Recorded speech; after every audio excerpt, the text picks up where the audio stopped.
বাংলাদেশের অশান্তি পরিস্থিতিতে সারা বিশ্বের মানুষ এখন তাকিয়ে আছে ইউনাইটেড নেশন কি ব্যবস্থা নেয়। বর্তমানে যা পরিস্থিতি, তাতে নিজেকে বাঁচাতে যদি যুদ্ধ করতে হয়, তার জন্য আমরা প্রস্তুত। অন্যদিকে বাংলাদেশ ইস্যুতে রাজ্য সরকারের ভূমিকা নিয়েও নিন্দা প্রকাশ করেন অর্জুন সিং। আজ এমনই মন্তব্য করলেন ব্যারাকপুরের প্রাক্তন সাংসদ অর্জুন সিং।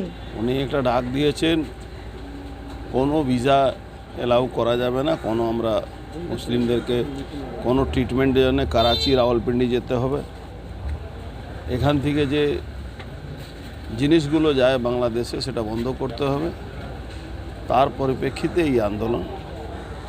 আমি আশা করব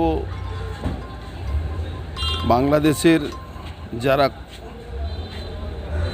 ইউনূস সরকার আছেন, তিনি শান্তি নোবেল পুরস্কার পেয়েছেন, আবার অশান্তি নোবেল পুরস্কার ওনাকে দেওয়া উচিত আমার মনে হচ্ছে। ভারতবর্ষ শুধু নয়, সারা পৃথিবীর মানুষ তাকিয়ে আছে কি ইউনাইটেড নেশন কি করবে, ভারতবর্ষের সরকার মোদিজি কি করবেন। কেন যেভাবে হিন্দু নিধন হচ্ছে, হিন্দুদের বাঁচার আর কোনো জায়গা নেই, নিজে বাঁচতে গেলে লড়তে হবে।